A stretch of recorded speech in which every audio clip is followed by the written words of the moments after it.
this week's question of the week is: what scene hits you hard, no matter how many times you've watched it? Oof. Oh yeah. See, I joked with Charles, and this is probably why he didn't show up tonight. That he doesn't get emotional when it comes to media. He doesn't get emotional much in general, and so I was like, "Oh no, see, what's he gonna say?" I'm a crybaby. I am too. I'm a crybaby. The one that sticks out for me is probably Mufasa dying in Lion King. Oh, that's definitely a heartbreak. Yeah, I think that one is, because I was too young to understand like the Bambi's mom dying in Bambi. God. So like I think Lion King was kind of our generation's version of that. Yep. My wife stole mine here in the chat. Leaves from the Vine. Oh yeah. That's from Avatar: The Last Airbender. The Tales of Bossing Say episode. Yeah. And those that are familiar with it immediately are like, oh yeah.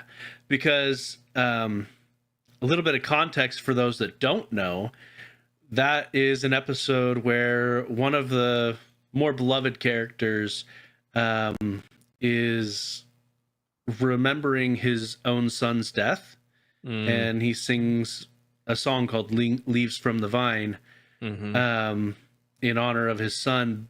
But in addition to that, a little bit of behind baseball, that was also the last episode that the original voice actor for that character did. Oh boy. Because he died. I didn't know that. Yeah. Jeez. That was Iroh, wasn't it? Yep. Oh. So the last season has a different voice actor for Iroh. And so it was in memory of his son, but also a bit of a swan song for the actor himself. So yeah. Wow. Yeah. That one's rough. What about you, Rilo? I get super emotional all the time. Like I came in here with like 4 different ones. Like I was first like, I'm gonna do it's Futurama, the Jurassic Bark. Oh yeah, that one's rough. Now that's no pun intended. No pun intended.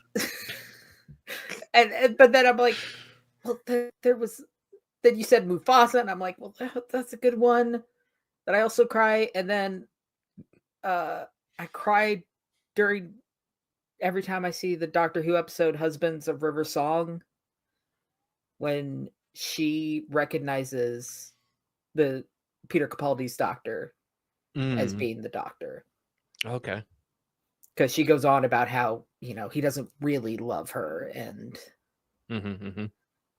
then he's just there and. See, I've never actually watched Doctor Who, so it's super good. It's super good. I think I saw the episode. It's been a minute since I've watched Doctor Who, so I'm not sure. I don't know if I've seen that one. It's a good one. It's one of Peter Capaldi's Christmas specials. Yeah, my wife and I recently watched the Violet Evergarden series, and that has some seriously emotional episodes and scenes.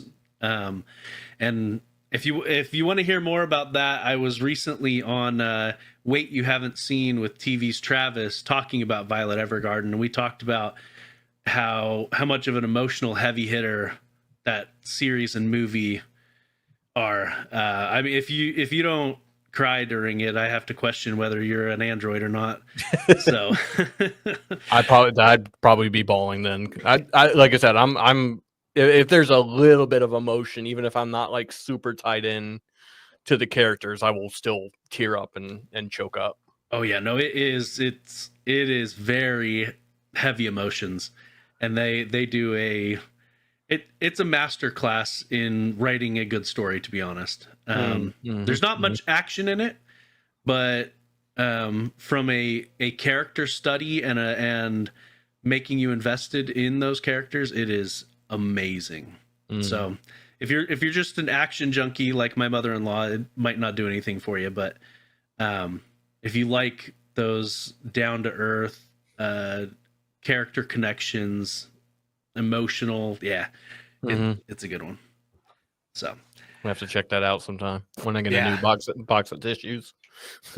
Yeah, definitely have a box of tissues. We're back. It's on Netflix. So Violet Evergarden it's got one season and then a special, and I can't remember whether the season is 12 or 13 episodes. So all in all, the episodes of it are 13, 14 episodes, and then it has 2 movies that are there. So so it's not super long as far as something that's a show plus a couple of movies. But yeah. We also have a couple of speak pipes that have answered this question as well. So this first one is from Cousin Mike. Hey, Cousin Mike calling in for the question of the week. And I know I've called in and said my favorite movie of all time, and that's where this scene comes from. It's Treasure Planet, one of the greatest retellings of Treasure Island, in my opinion.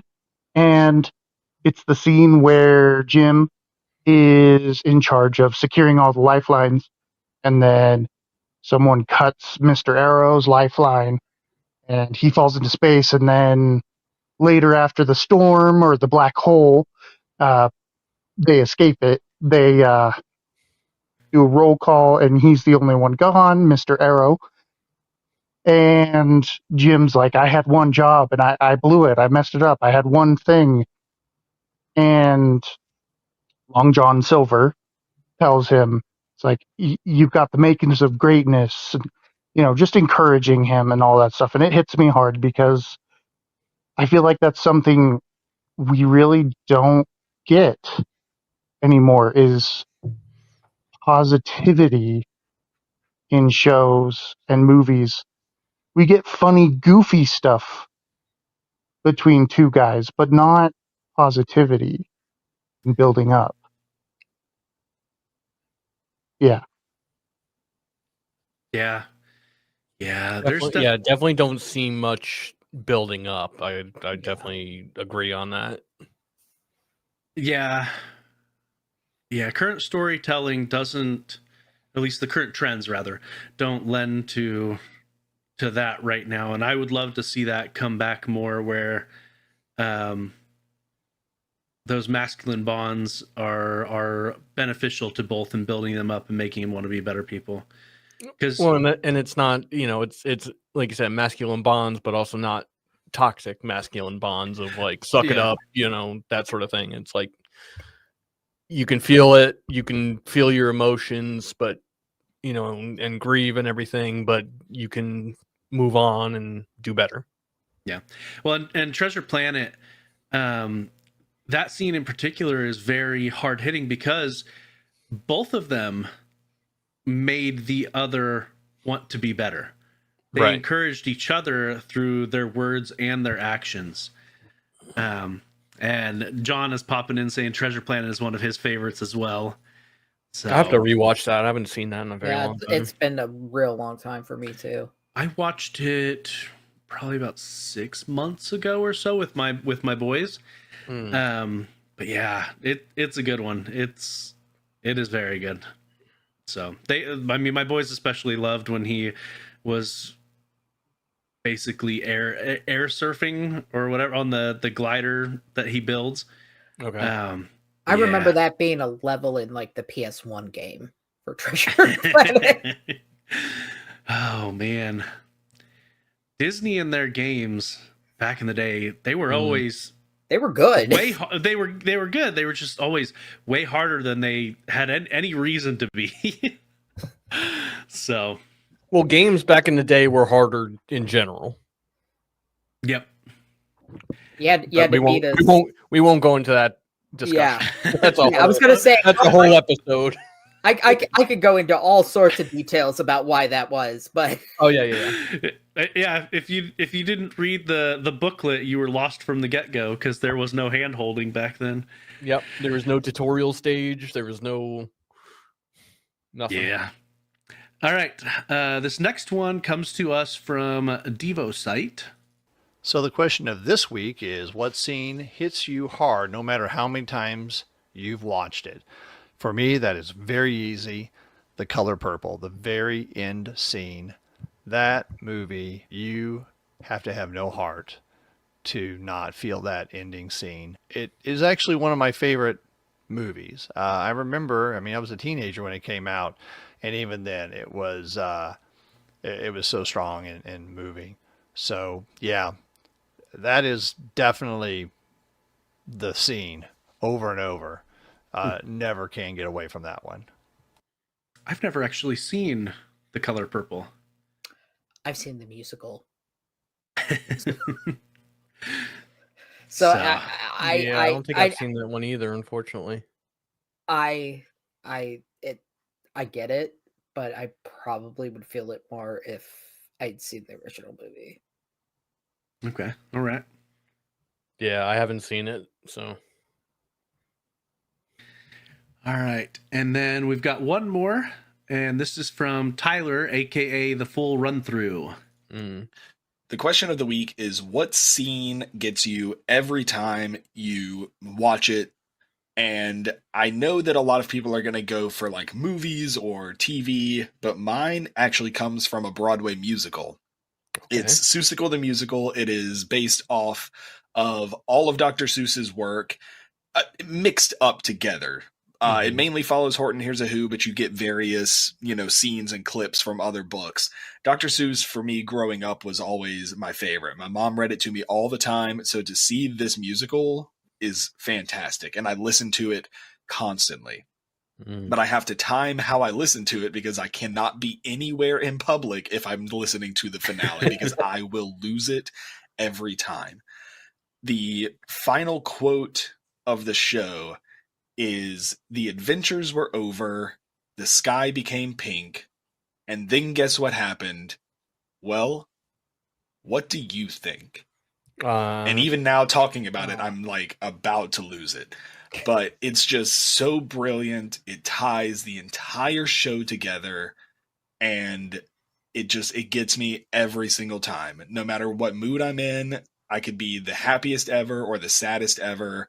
It gets me every single time, to the point that I actually want to get that quote tattooed somewhere on my body at some point. All right. I guess I'll have to. My wife put in chat that she loves the music from Seussical the Musical, but I don't think I've ever actually watched it. So maybe I'll have to sit down and watch that with my wife sometime. My wife also put in the chat that there are certain parts of Lord of the Rings trilogy. Oh yeah, there's so many scenes evoke strong emotions. So yeah. So I haven't seen Seussical either. I will say one scene that stands out in the as far as musical goes, Les Mis. And especially the scene, the famous scene where it was Javert and Jean Valjean and Jean Valjean when they're going back and forth, and then when the two of them are both singing their parts, that's that's not so much in a sad way, but just the emotional power of that scene of just these two that are just going at it because they're going for what they believe in. Yeah. Well, and then when they towards the end they replay that one song and they're kind of remembering all the people that were lost. That scene hits me. The finale is another one I haven't seen in many, many years, but I do remember it. I had the CD soundtrack and I wore out that part because I loved that part so much. Yeah. so good. There's so many that do that. The storytelling is so good that you get invested in these fictional characters or circumstances, and it just well, and for plays me, on the heartstrings. it's usually because something hits close to home for me. Yeah. And it's not, and it may not even be an emotional investment in the characters, but it's something that applies to me or a way I'm feeling about a certain thing. You know? Well, and the older I get and the more life that I live, the more storytelling hits me harder because I can relate to it more because I've lived more. And so I it was rare that I would get emotional during stuff as, you know, a youth or a teenager. Yeah. But now that I'm married and I have kids and I've lost both my parents, like, yeah, all of this life experience makes everything that much more real, because it evokes not just the emotions of the show, but it evokes the emotions of your different real experiences. So apparently need to read your text. What a jerk. All right, so Charles can't be on the show, but he can text you. Says, for the question of the week, Doctor Who, the last episode of David Tennant, where he defeated the Master and the prophecy of a 4-beat tap would be his death.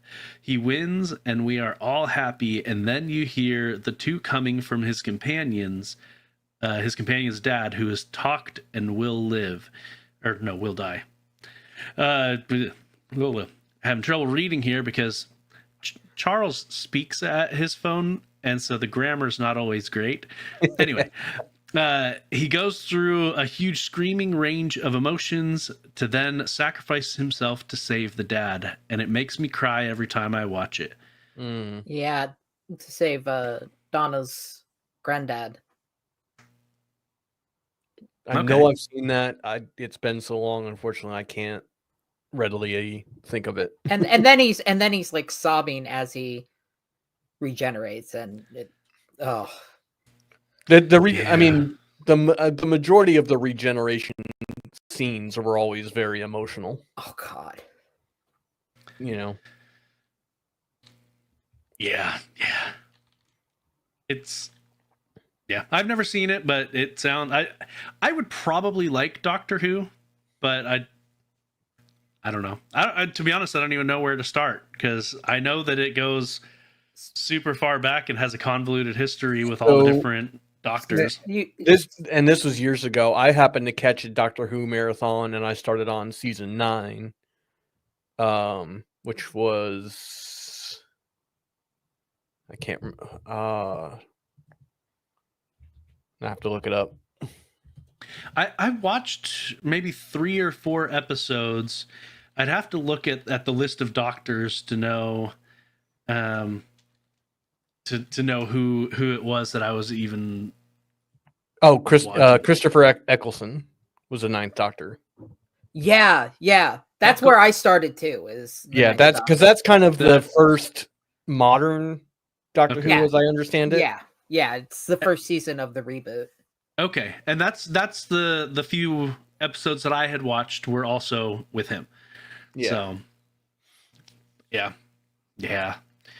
I didn't make it very far. I mean, I saw the weird humanoid that's all stretched out and keeps getting moisturized. Yeah. Moisturize me. Yep. Yeah.